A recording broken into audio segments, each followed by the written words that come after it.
Do you see the uno? Where is the uno? Where? Hi, I'm Yanz. And I'm Jun. And we are the Duo Explorers. Today, we will be looking into an old friend of ours in an episode we'll be calling Where Are We Going? Exploring Dora the Explorers using semiotic analysis in the feminist perspective. Do you want to join us? Let's go! Dora the Explorer is an American animated series ran by Chris G. Ford, Valerie Walsh, and Eric Weiner. It's played on Nickelodeon Jr. and is broadcasted in 74 countries in 15 languages.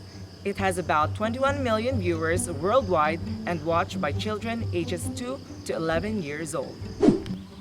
Dora Marquez is a 7-year-old Latino girl who uses her problem-solving skills, knowledge of the Spanish language, and quick wit and intelligence to conquer obstacles and reach her goals while teaching her audience at the same time. So to put it in context, the format of Dora is like a computer online game where there's a mouse and Dora interacts with her audiences through that mouse. In the episode that we will be analyzing, Dora and Boots pass through different nursery rhymes in order to return the little lamb to Mary. So why did we choose Dora? Not much research has been made in looking at children's cartoons in a feminist perspective. These studies either focus highly on the ethnic or race of the cartoon characters, or it uses the feminist perspective in looking into adult films or movies that are not children's cartoons. So the central question that we want to ask here is, does Dora forward a feminist message? Or does she further frame women as inferior to men?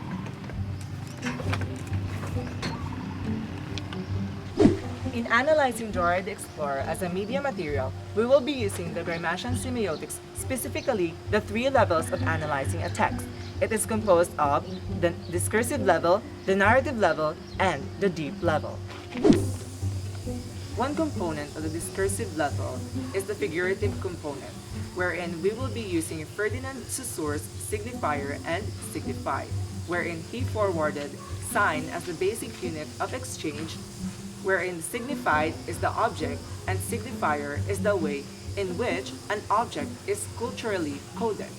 So he proposes the relationship between the signifier and the signified as arbitrary.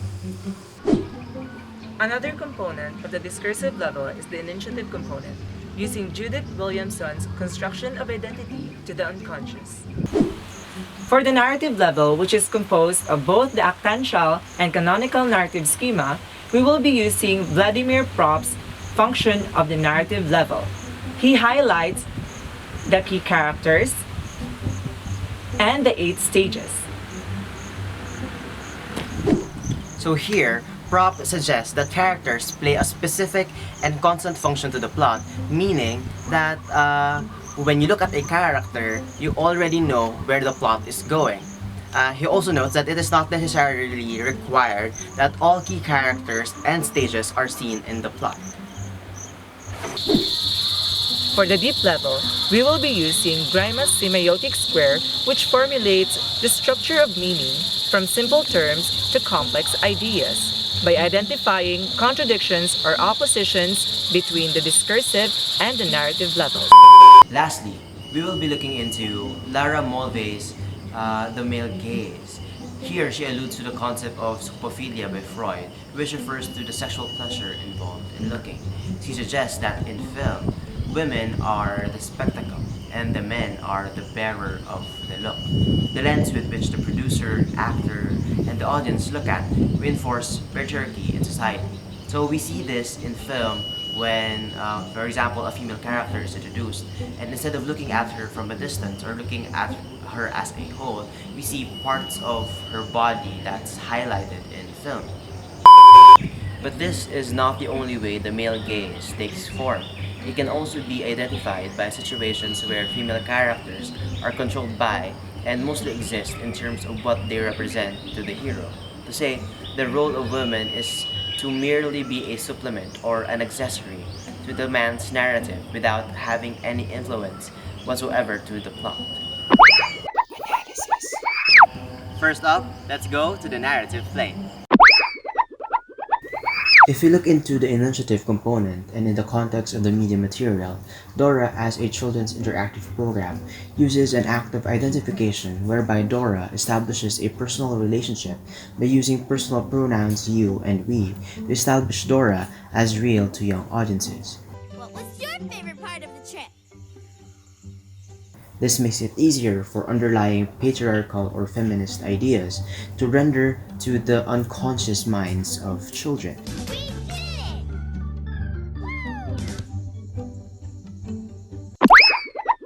The question now is, are there characters, settings, or objects in the material that suggest patriarchal ideas? The answer is no.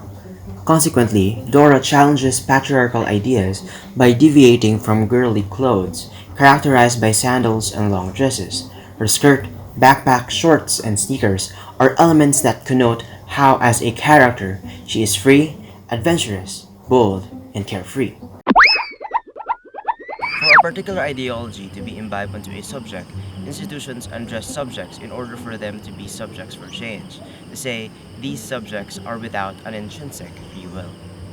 We see many male characters in the episode naked, such as Boots, the Spider, Swiper, among many others, deviating from the strong, masculine, powerful characteristics usually forwarded by patriarchal ideas.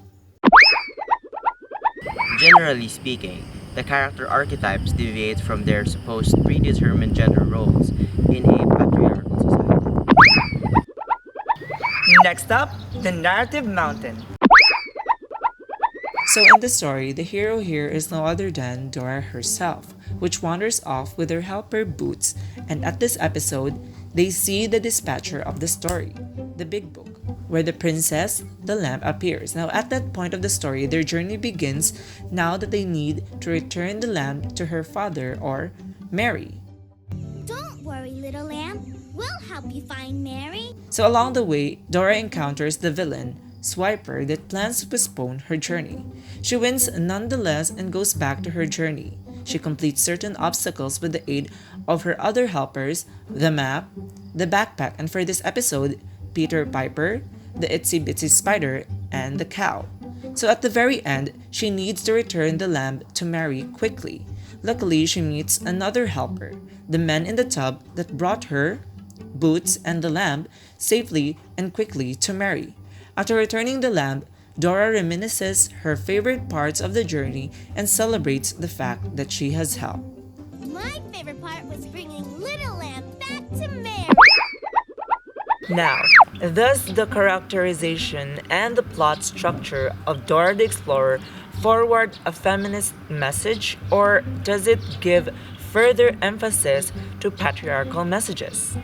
The plot structure suggests patriarchal messages in the sense that Dora follows the actions of male characters. As seen in the episode, many male characters lead Dora where to go. The map shows her the way. Boots assist her all throughout. The piper feeds the lamp to gain strength and energy. The man in the tub delivers them to Mary's house. Humpty Dumpty and Swiper both offer as a distraction to the plot. This suggests that Dora, as a female figure, requires the existence of male characters in order for her to determine her role and meaning to the plot. For our last stop, let's go to the deep cave. Now, are there incongruences between the material's characters, their portrayal or characterization, and their narrative? Unfortunately, there is. While Dora is portrayed as a strong, independent female character in the discursive level, the plot's narrative, or the narrative level, suggests that Dora is a subordinate to her male peers. She is repeatedly seen being saved by male characters instead of solving things on her own. To say, she facilitates the plot but does not actively participate in solving the problems in the plot. Using Grimes' semiotic square, we see a lot of oppositions between the discursive and narrative levels. As such, while the discursive level suggests she is independent, the narrative level suggests that she is dependent. This leads to other contradictions such as leading but frequently following, actively facilitating the plot but passively taking part in it. So, what is the overarching, underlying message that the media situation suggests to its audiences? Although we do not see Dora being sexualized in the episode, or she is not cut to different components of her body, she is still a subject of the male gaze in the sense that the narrative doesn't give much weight to her existence to the plot. Maybe suggesting that women can dress the part but not really play the part. Overall, the episode attempts to deviate from the notions and norms of society in terms of its view on gender roles and functions, but the attempt falls short. And that ends our episode for today. Which part of the adventure did you like? Me too! Again, I'm Yanz, And I'm June. and we are the Duo Explorers. See you on our next adventure.